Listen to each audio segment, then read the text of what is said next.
नमस्कार। हाँ। आज हम एक बेहद खास और महत्वपूर्ण विषय पर बात करने वाले हैं। पितृपक्ष। जी, हमारे पास इस पर कुछ दिलचस्प स्रोत है। एक YouTube वीडियो की विस्तृत जानकारी है और एक लेख भी है। हाँ, ये दोनों ही इसके धार्मिक और आध्यात्मिक पहलुओं को काफी अच्छे से समझाते हैं। तो आज हम इन्हीं स्रोतों के जरिए समझेंगे कि पितृपक्ष आखिर इतना अहम क्यों है।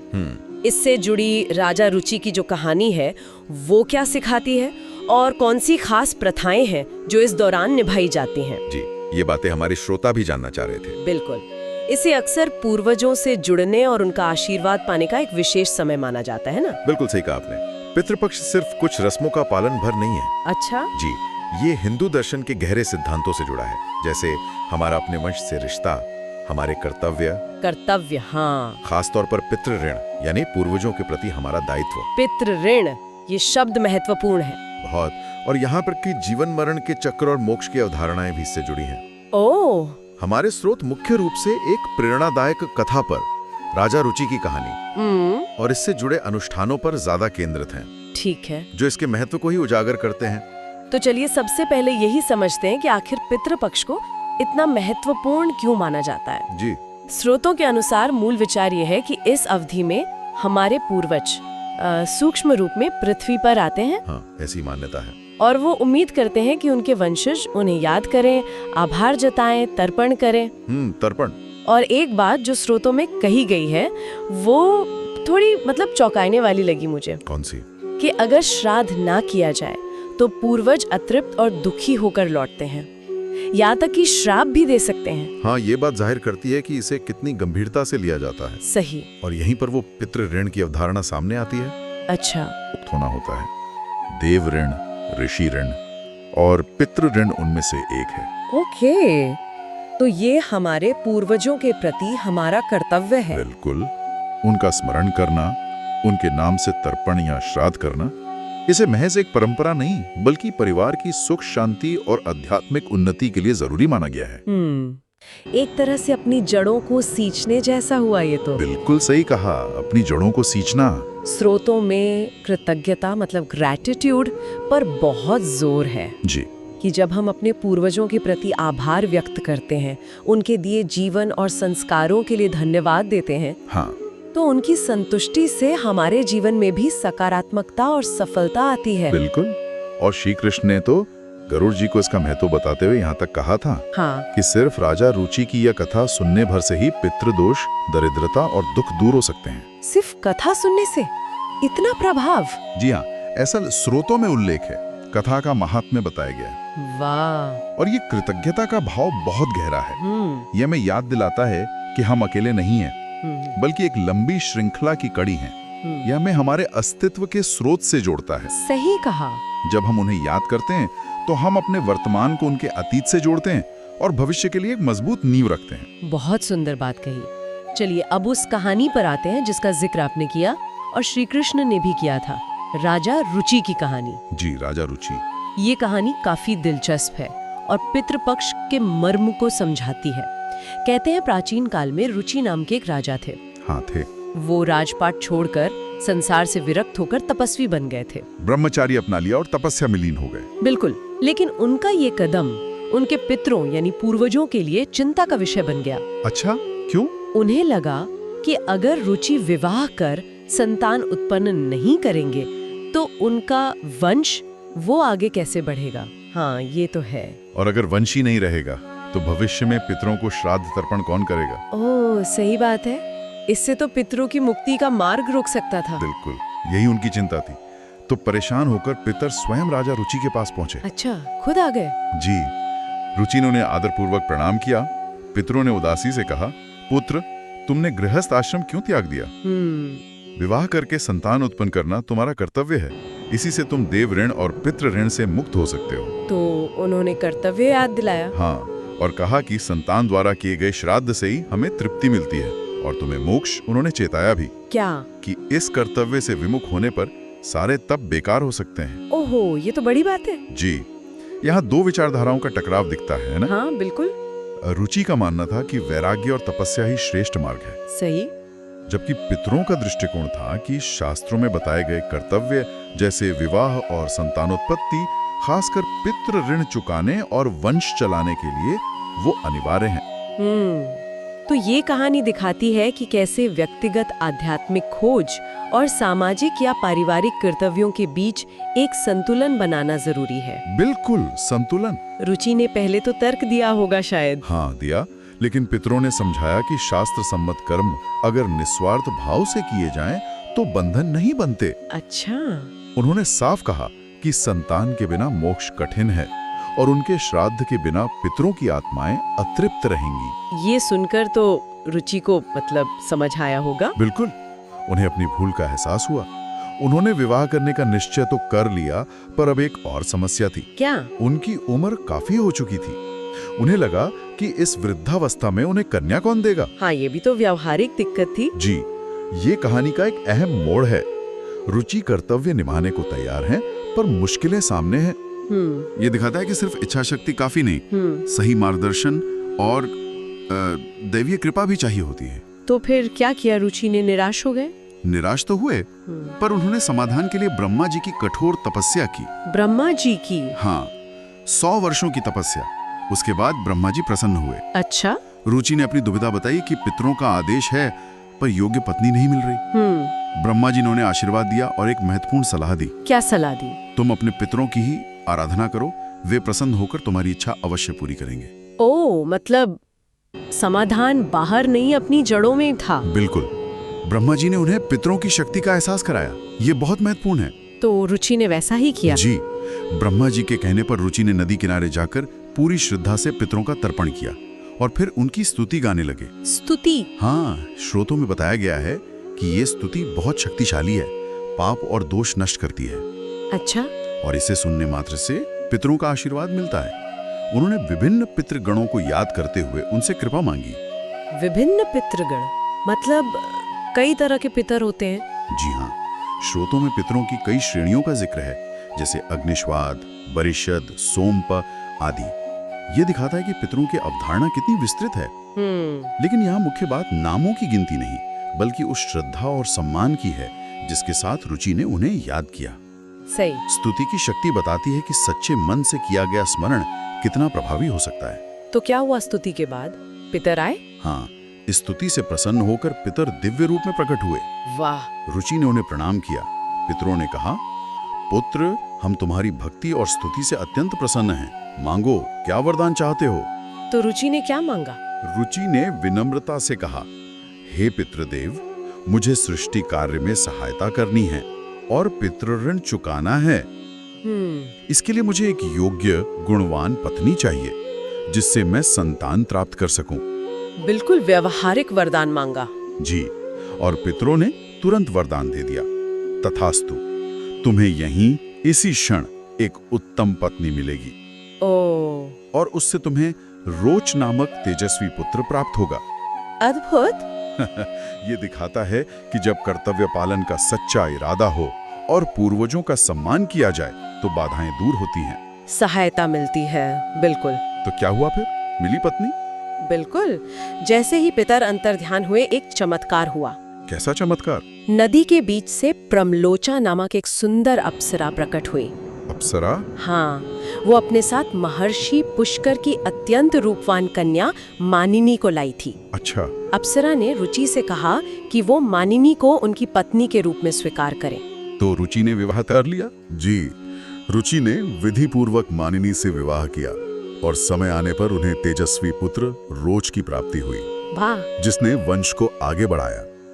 इस तरह पितरों की कृपा और अपने कर्तव्य पालन से रुचि ने पितृ ऋण चुकाया। ये कहानी तो वाकई पितृपक्ष के मूल संदेश को बहुत खूबसूरती से सामने रखती है। हाँ, पूर्वजों का सम्मान, उनके प्रति अपने कर्तव्यों का निर्वहन और उसके फलस्वरूप मिलने वाले आशीर्वाद। और ये आशीर्वाद सिर्फ आध्यात्मिक नहीं, बल्कि सांसारिक जीवन में भी पूर्णता लाते हैं। बिल्कुल, ये कहानी बताती है कि अपनी जड़ों से कटना नहीं, बल्कि उनसे जुड़कर ही व्यक्ति सही मायने में फलता फूलता है। सही कहा। राजा रुचि की ये कहानी तो प्रेरणादायक है ही, साथ ही आपने बताया था कि श्री कृष्ण ने गरुड़ जी को पितरों को प्रसन्न करने के कुछ व्यवहारिक तरीके भी बताए थे। जी हाँ, बताए थे, जो पितृपक्ष में विशेष रूप से महत्वपूर्ण हो जाते हैं। स्रोतों में इनका जिक्र है। तो चलिए कुछ मुख्य तरीकों पर बात करते हैं। सबसे पहला और शायद सबसे ज्यादा प्रचलित है तर्पण। हाँ, तर्पण। इसका शाब्दिक अर्थ है तृप्त करना। अच्छा। इसमें पवित्र जल में काले तिल, हाँ, दूध और कुश घास मिलाकर अपने पितरों का ध्यान करते हुए उन्हें जल अर्पित किया जाता है। कुश घास भी? जी, कुश का बहुत महत्व है। आमतौर पर ओम पितृभ्यः स्वधा मंत्र बोला जाता है। ओम पितृभ्यो स्वधा। हाँ, तिल और कुश पवित्र माने जाते हैं और पितरों से संबंध दर्शाते हैं। ये एक सरल लेकिन गहरा तरीका है उन्हें याद करने और जल रूपी ऊर्जा प्रदान करने का। दूसरा अहम तरीका है श्राद्ध। जी, श्राद्ध। इसमें हम अपने पूर्वजों के निमित्त भोजन अर्पित करते हैं। भोजन? कैसा भोजन? आमतौर पर सात्विक भोजन, जैसे खीर, पूड़ी, सब्जी, ये सब बनाया जाता है। साथ में फल और वस्त्र भी रखे जाते हैं। अच्छा। फिर ये भोजन ब्राह्मणों को आदर सहित कराया जाता है और उन्हें दक्षिणा दी जाती है। तो ये एक तरह से उनके प्रति कृतज्ञता दिखाने का तरीका है, उनके पोषण का प्रतीकात्मक तरीका। बिल्कुल। और यहाँ सात्विक भोजन पर जोर देना महत्वपूर्ण है। क्यों? ये शुद्धता और सम्मान का प्रतीक है। ऐसी मान्यता है कि पितर सूक्ष्म रूप में इस भोजन को ग्रहण करते हैं, जिससे उन्हें संतुष्टि और ऊर्जा मिलती है। ओके। और ब्राह्मणों को भोजन कराना, वो उस श्रद्धा को समाज तक पहुंचाने का एक माध्यम है। समझ गई। एक और दिलचस्प प्रथा है जीवों को भोजन कराना। हाँ, ये भी है। खासकर गाय, कुत्ते और कौवे को। स्रोतों में जिक्र है कि पितृपक्ष में इन्हें भोजन देने से पितर प्रसन्न होते हैं। जी। गाय को रोटी या चारा, कौवे और कुत्ते को पके हुए चावल या खीर का अंश दिया जाता है। इसके पीछे क्या सोच है? इसके पीछे गहरा प्रतीकवाद है। गाय हिंदू धर्म में पवित्र है, आप जानती हैं। जी। कौवे को यम का दूत या पितरों का संदेशवाहक माना जाता है। अच्छा, कौवे को? हाँ। और कुत्ते को भी भैरव का वाहन मानते हैं। तो इन जीवों को भोजन देना दिखाता है कि हम सिर्फ अपने परिवार तक सीमित नहीं, बल्कि पूरी प्रकृति और सृष्टि के प्रति सम्मान और करुणा का भाव रखते हैं। ये एक तरह से जीवन के चक्र का सम्मान है। बहुत गहरी बात है। फिर आता है पिंडदान। ये भी बहुत महत्वपूर्ण माना जाता है। हाँ, पिंडदान, खासकर बिहार के गया जी में। गया जी। जी। इसमें चावल, जौ के आटे, काले तिल और घी से बने गोल पिंड मतलब गोले जैसे। हाँ, गोल पिंड वो पितरों को अर्पित किए जाते हैं। ऐसी मान्यता है कि गया में किया गया पिंडदान पितरों को मोक्ष दिलाने में विशेष सहायक होता है। मोक्ष। गया को पितृ तीर्थ भी कहते हैं, है ना? बिल्कुल, पितृतीर्थ।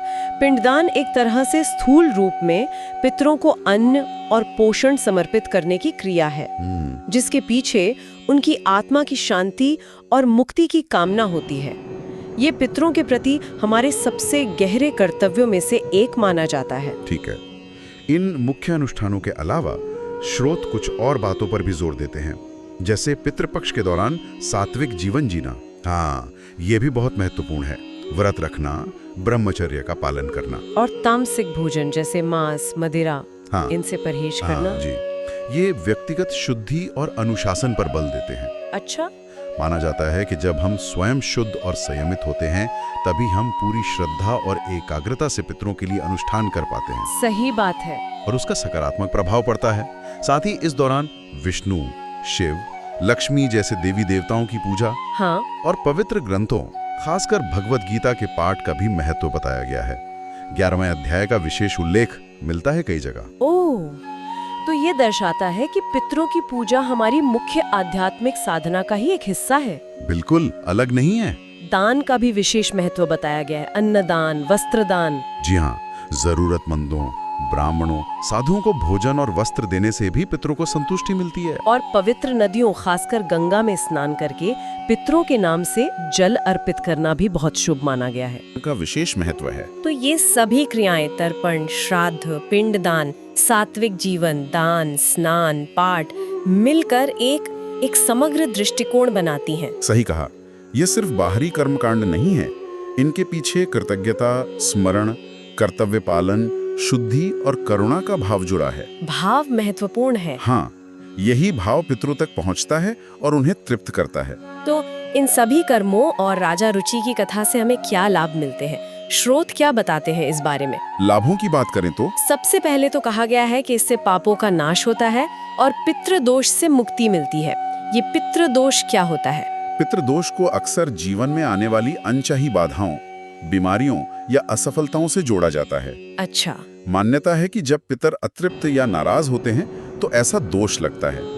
पितृपक्ष में किए गए श्राद्ध तर्पण से इस दोष का निवारण होता है। तो जीवन में रुकावटें दूर होती हैं। हाँ, ऐसा माना जाता है, जीवन में रुकावटें दूर होती हैं। बिल्कुल।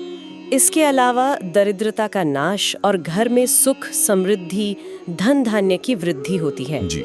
अच्छी पत्नी और संतान की प्राप्ति का भी आशीर्वाद मिलता है, जैसा हमने राजा रुचि की कहानी में देखा। बिल्कुल। उन्हें पितरों के आशीर्वाद से ही योग्य पत्नी और पुत्र मिले। हाँ। ये सांसारिक लाभ दिखाते हैं कि पितरों का आशीर्वाद हमारे जीवन के हर पहलू पर सकारात्मक असर डाल सकता है, चाहे वो स्वास्थ्य हो, संबंध हो या आर्थिक स्थिति। जी। ये सिर्फ परलोक सुधारने की बात नहीं, इहलोक को भी बेहतर बनाने का मार्ग है। सही। और सबसे बढ़कर पूर्वजों का आशीर्वाद जीवन में एक तरह की स्थिरता, शांति और परिवार में खुशहाली लाता है। बिल्कुल। स्रोतों में तो यहाँ तक कहा गया है कि श्रद्धा पूर्वक सिर्फ कथा सुनने मात्र से भी पुण्य मिलता है और दुख दूर होते हैं। जी हाँ, कथा श्रवण का महात्म्य भी बताया गया है।